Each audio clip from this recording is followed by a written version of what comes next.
하나님은 사람을 속이는 것도 문제가 됩니다마는 성령을 속이고 하나님을 속이고 복음을 가진 사람을 속이는 것에 대한 경고로 오늘 이 아나니와 삽비라의 사건을 성경에 기록해 놓았습니다. 성경에 기록된 내용은 보편적으로 적용해야 될 내용이 있는가 하면 특별히 시범 케이스로 적어놓은 사건들도 있습니다. 하나님께 헌금하고 죽는다면 이거는 보편적인 사건이 아니라는 것을 금방 알 수 있습니다. 이거는 특별한 케이스로 하나님이 아나니와 삽비라 사건을 초대교회 당시에 이것을 기록했구나라고 알 수 있습니다.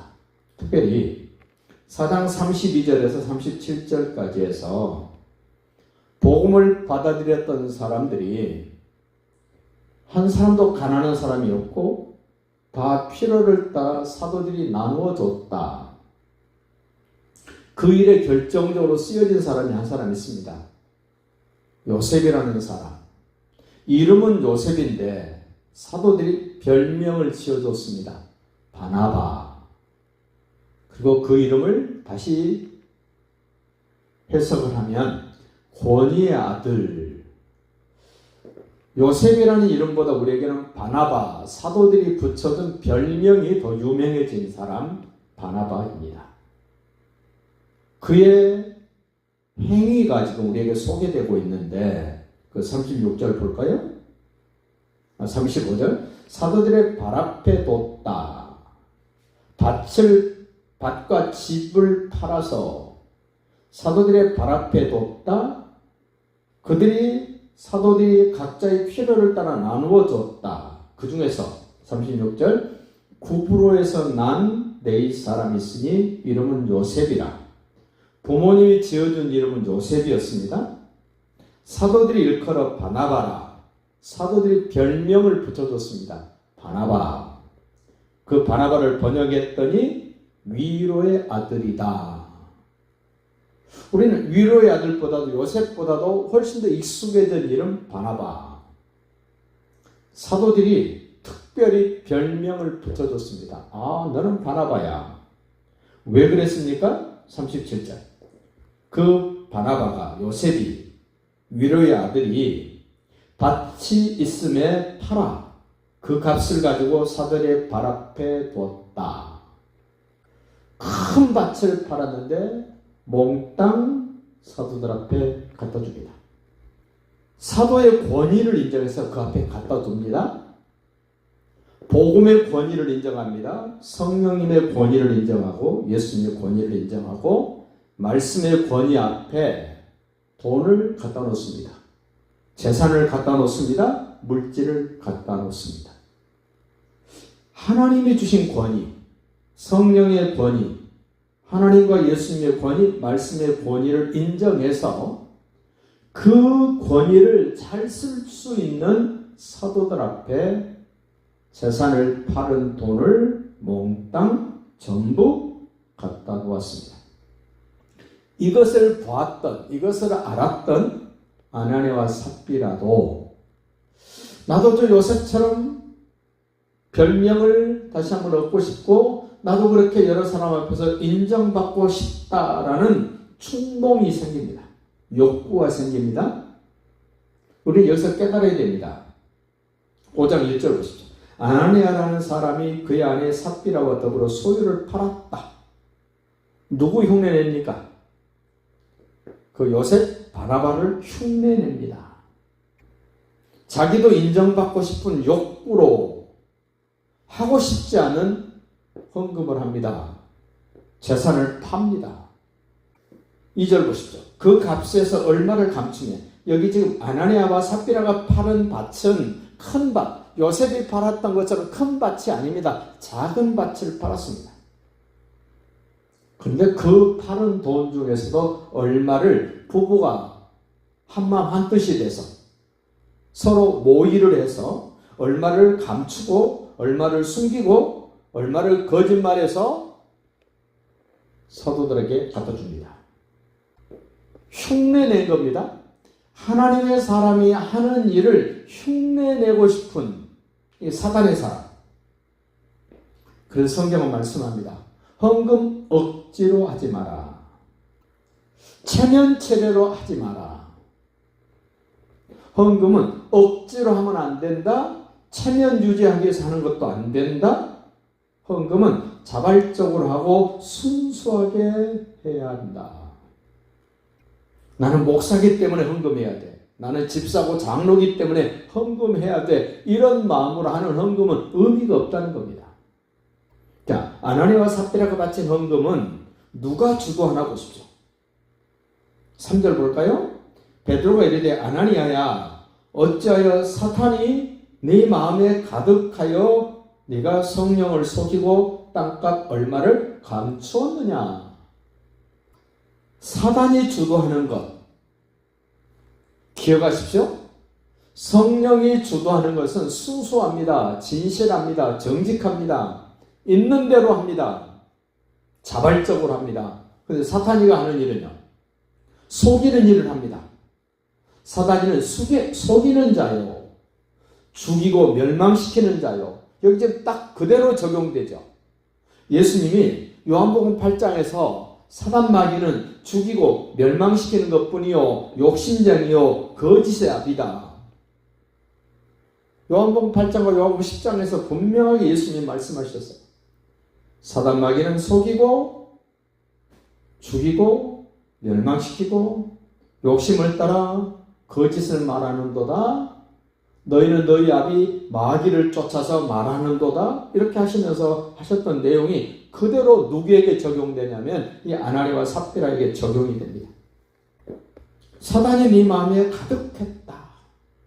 우리는 내 마음을 사단이가 주장하도록 내주면 안 됩니다. 내 마음속에 예수님이 계시고 성령님이 계시고 예수님이 하시는 말씀, 성령의 감동으로 기록된 말씀이 내 마음속에 채워져 있어야, 내가 그 말씀을 붙잡고 있어야, 내가 그 말씀을 따라가는 발걸음이 되어야 사단마귀에 내 마음을 내주지 않습니다. 말씀이 없고 예수가 없고 성령이 없는 사람들은 마귀가 이끄는 대로, 마귀가 주장하는 대로 따라갈 수밖에 없습니다. 이 아나니아와 삽비라가 요셉의 흉내를 냅니다. 비슷하게. 여기 바나바가 헌금한 것, 비슷한 형식으로 비슷한 내용으로 진행이 되고 있습니다. 그런데 그 속을 들여다봤더니 요셉이 바나바가 한 헌금과 아나니아와 삽비라가 한 헌금이 비슷해 보이는데, 거의 같아 보이는데, 사람이 생각할 때는 그거가 그것이네 할 수 있지만 성령님은 그렇게 안 보셨다는 겁니다. 그래서 3절 끝에 그러시죠? 내가 성령을 속이고 땅값 얼마를 감추었느냐? 형식이 중요한 것도 있습니다만 형식보다 더 중요한 것, 내용입니다. 우리는 신앙생활 할 때 형식이 앞설 때가 많습니다. 보여주려고 하는 일들이 많습니다. 그런데 하나님은 겉으로 나타나는 형식, 어떤 보여지는 것, 그것보다 더 중요한 것, 네 마음, 너의 진실, 너의 진심, 너의 정직을 더 보신다는 겁니다. 4절 보십시오. 복음의 사람이, 성령의 사람이 분명하게 이야기를 해줍니다. 땅이 그대로 있을 때는 네 땅이 아니며, 팔기 전에도 네 땅 아니었어? 네가 마음대로 판 후에도 네 마음대로 할 수 없더냐? 어찌하여 이 일을 네 마음에 두었느냐? 사람에게 거짓말한 것이 아니요 하나님께 거짓말한 것이다. 사람 속이는 거 아니야. 베드로나 사도들을 속인 것도 속인 거지만 그보다 더 하나님을 더 속인 거야. 자, 사단이는 우리를 꼬드길 때 형식적으로만 하는 척 하면 돼, 이래요. 요셉이 바나바가 한 것처럼 아나니아와 삽비라야 너희도 하는 척만 해.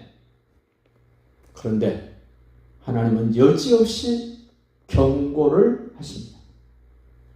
사단마귀가 시키는 대로 하면 너는 망한다. 사단마귀가 시킨 대로 하면 너는 죽는다. 정직하지 못한 것, 사단마귀가 하는 겁니다. 속이는 것, 사단마귀의 주특기입니다. 사단마귀의 사람들은 형식적으로만 합니다. 그랬던 아나니아가 어떻게 됩니까? 5절 보십시오. 아나니아가 이 말을 듣고 엎드려져 혼이 떠나니 회개하지 않았다는 증거입니다. 이 일을 듣는 사람들이 다 크게 두려워했다. 초대교회가, 예루살렘 교회가 하나님을 두려워할 수밖에 없는 샘플로 주었다는 겁니다. 그러면 아나니아와 삽비라가 집 팔고 땅 팔아서 헌금했는데 헌금하고 죽었다. 그럼 헌금 안 해야 되지 않습니까? 그런데 초대교회는 헌금 안 하는 것이 아니라 이런 일을 통하여 정직하게 진실되게 헌금을 더 넘치도록 했다는 겁니다. 아나니아가 죽습니다. 아나니아를 장사 지냈습니다. 7절 보세요. 3시간쯤 지나 그의 아내가 그 일어난 일을 알지 못하고 들어왔다.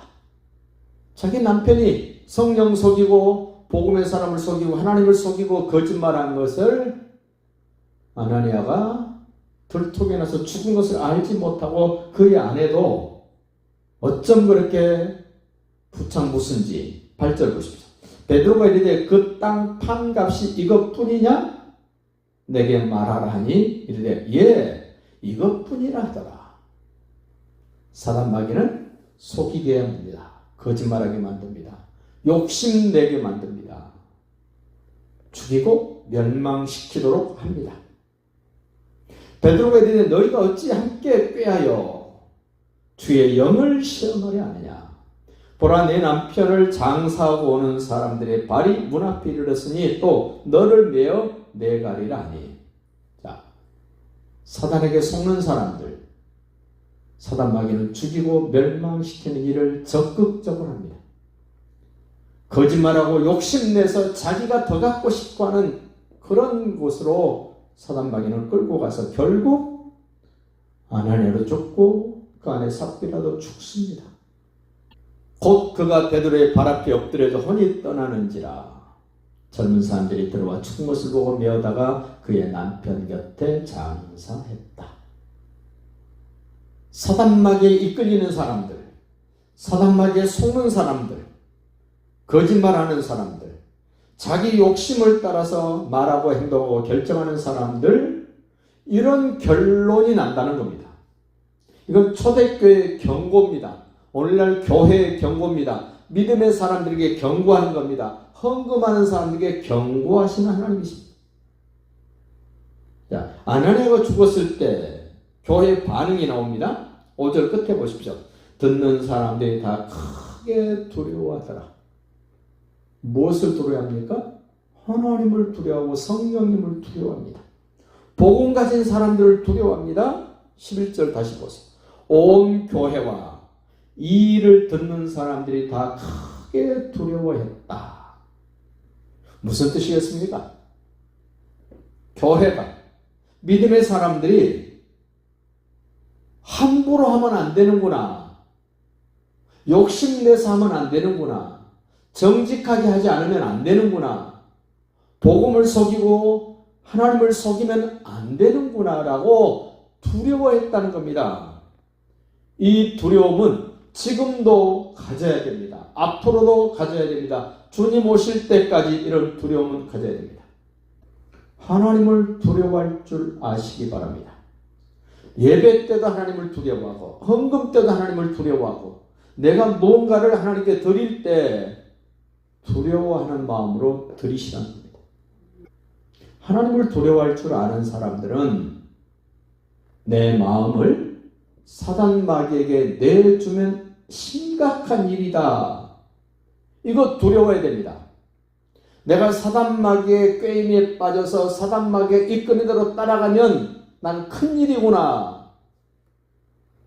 알아차려야 됩니다. 하나님이 내게 맡겨주신 것은 내 마음대로 결정할 수 있다라고 확신을 가지셔야 됩니다. 내 의지대로 내 마음대로 할 수 있음에도 불구하고 사단마귀에게 그 주도권을 넘겨줘 버리는 것 두려워해야 됩니다. 결론 중에 결론입니다. 내가 이런 것을 당하는 것보다는 하나님의 샘플로 이러한 것들을 기록해 놓은 사건을 통하여 다른 사람들의 일을 통하여 내가 교훈을 얻는 것, 귀하고 값진 것입니다. 내가 아나니아와 삽비라처럼 죽어버리면 안 되지 않습니까? 아나니아와 삽비라의 일을 통해서 내가 교훈을 얻는 것, 믿음의 사람들의 지혜입니다. 하나님의 사람들의 복입니다. 복음의 사람, 성령의 사람들은 다른 사람들의 실패를 통해서, 다른 사람들의 실수를 통해서 내가 교훈을 얻고 나는 그렇게 하면 안 되는구나라고 깨닫는다는 겁니다. 다시 한번, 예루살렘 초대교회의 아나니아와 삽비라 사건을 왜 요셉 바나바의 그 헌신과 같이 연결해서 이야기를 할까?